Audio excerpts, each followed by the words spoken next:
ସକାଳୁ ବାସି ମୁହଁରେ ମାତ୍ର 3 ଥର ପଢ଼ି ଦିଅନ୍ତୁ ଏହି ଗୋଟିଏ ମନ୍ତ୍ର।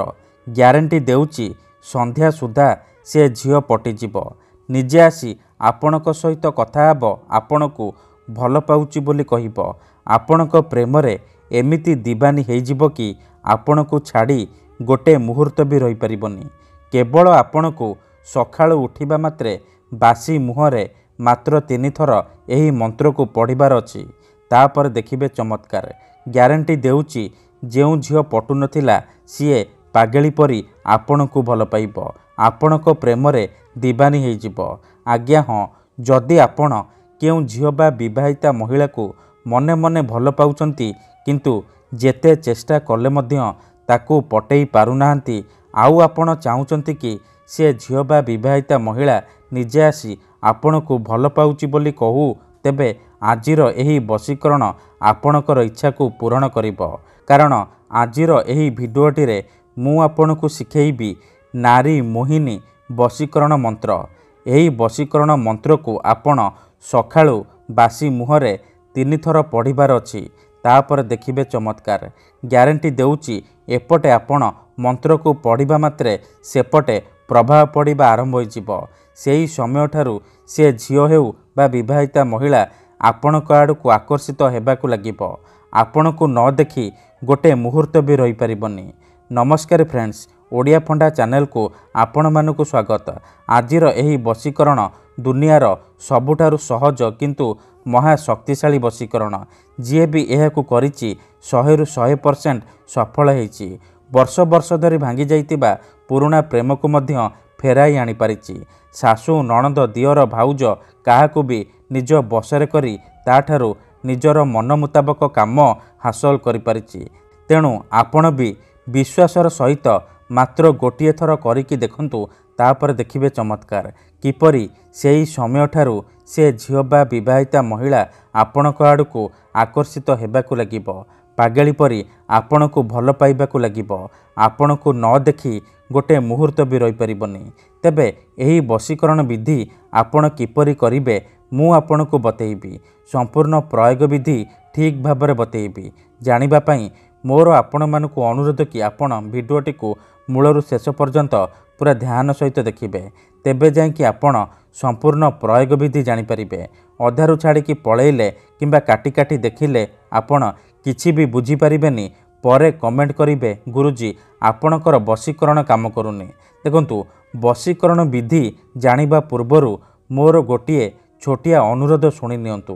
ଯେଉଁପରି ଆପଣ ଭଗବାନଙ୍କୁ ମାନୁଛନ୍ତି, ଭଗବାନଙ୍କ ଉପରେ ବିଶ୍ୱାସ ରଖିଛନ୍ତି, ନିଜର ସବୁ ଦୁଃଖ କଷ୍ଟ ଅସୁବିଧା ଭଗବାନଙ୍କୁ ଜଣାଉଛନ୍ତି, ଯଦି ସେ ଅସୁବିଧାର ସମାଧାନ ନ ହେଲା ତାହାର ମାନେ ନୁହେଁ କି ଭଗବାନ ନାହାନ୍ତି। ସେହିପରି ତନ୍ତ୍ର ମନ୍ତ୍ର ହୁଏ, ବଶୀକରଣ କାମ କରେ, କିନ୍ତୁ ଏହାକୁ ଆପଣଙ୍କୁ ସିଦ୍ଧ କରିବାକୁ ପଡ଼ିବ। ପ୍ରୟୋଗ ବିଧି ଠିକ୍ ଭାବରେ କରିବାକୁ ପଡ଼ିବ। ମନ୍ତ୍ର ଠିକ୍ ସେ ପଢ଼ିବାକୁ ପଡ଼ିବ। ତେବେ ଯାଇ ମୁଁ ଆପଣଙ୍କୁ ଗ୍ୟାରେଣ୍ଟି ଦେଉଛି ଆପଣ ଯେଉଁ ଝିଅ ବା ବିବାହିତା ମହିଳାକୁ ପଟେଇବାକୁ ଚାହୁଁଛନ୍ତି ତାକୁ ଅତି ସହଜରେ ପଟେଇ ପାରିବେ। 100ରୁ 100% ପଟେଇ ପାରିବେ। ନିଜ ପ୍ରେମରେ ଦିବାନୀ କରି ତାଠାରୁ ନିଜର ମନ ମୁତାବକ କାମ ହାସଲ କରିପାରିବେ। ତେବେ ବଶୀକରଣ କରିବା ପୂର୍ବରୁ ବଶୀକରଣ ବିଷୟରେ କିଛି ଜାଣି ରଖନ୍ତୁ। ବଶୀକରଣ କ'ଣ ପାଇଁ କରାଯାଏ? ଯେତେବେଳେ ଆପଣ କାହାକୁ ନିଜଠାରୁ ଅଧିକ ଭଲ ପାଉଛନ୍ତି, ତା ବିନା ବଞ୍ଚିପାରିବେନି ଭାବୁଛନ୍ତି, ତା ପଛରେ ଗୋଡ଼େଇ ଗୋଡ଼େଇ ଥକିଗଲେଣି, ହେଲେ ସେ ଝିଅ ବା ମହିଳା ଆପଣଙ୍କୁ ଭାव ଦେଉନି, ଆପଣଙ୍କୁ ଅଣଦେଖା କରୁଛି, ସେତେବେଳେ ଆପଣ ବଶୀକରଣ କରିପାରିବେ। ବଶୀକରଣର ମାନେ ହେଉଛି ନିଜର ଭାବନାକୁ ଅନ୍ୟର ଦିମାଗରେ ପହଞ୍ଚାଇବା। ନିଜର ଭଲ ପାଇବାକୁ ଅନ୍ୟର ଦିମାଗରେ ପହଞ୍ଚାଇବା ମାନେ ସେ ଝିଅ ବା ମହିଳାର ଦିମାଗରେ ପହଞ୍ଚାଇବା। ତେଣୁ ମୋର ଆପଣମାନଙ୍କୁ ଅନୁରୋଧ କି ମନରେ କୌଣସି ଖରାପ ଉଦ୍ଦେଶ୍ୟ କିମ୍ବା କୌଣସି ଖରାପ କାମ ପାଇଁ ଆପଣ ଏହି ବଶୀକରଣକୁ ପ୍ରୟୋଗ କରିବେନି। କାହିଁକି ନା ଏହି ବଶୀକରଣ ମନ୍ତ୍ର ହେଉଛି ସବୁଠାରୁ ସହଜ କିନ୍ତୁ ମହା ଶକ୍ତିଶାଳୀ ବଶୀକରଣ। ଏହି ଗୋଟିଏ ମନ୍ତ୍ରକୁ ଯଦି ଆପଣ ସକାଳୁ ଉଠିବା ମାତ୍ରେ ବାସି ମୁହଁରେ 3 ଥର ପଢ଼ିଦେବେ, ସେପଟେ ସେ ଝିଅ ହେଉ ବା ବିବାହିତା ମହିଳା ଆପଣଙ୍କ ଆଡ଼କୁ ଆକର୍ଷିତ ହେବାକୁ ଲାଗିବ। ବିଚଳିତ ହୋଇ ଉଠିବ। ଯେପର୍ଯ୍ୟନ୍ତ ଆପଣଙ୍କୁ ଦେଖିନି, ଆପଣଙ୍କ ସହିତ ସମ୍ପର୍କ ରଖିନି, ସିଏ ଖାଲି ଛଟପଟ ହେବ।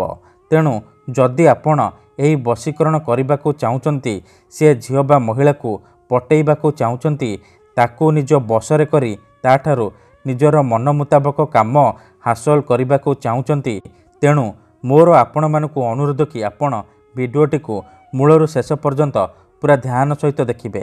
ता पूर्वरु जदि आपण आम चैनल को नुआ आसी तेबे दयाकोरी चैनल को सब्सक्राइब करी पाखरे थिबा बेल आइकन को मध्य दबाई दिंतु जहाद्वारा आमे जो भी वीडियो अपलोड करूँ सर्वप्रथमे आपण देखिपारे आउ तार लाभ पाइपर। ठीक अच्छे तेबे चलतु जानिबा एही विधि को आपण किपरि करिवे।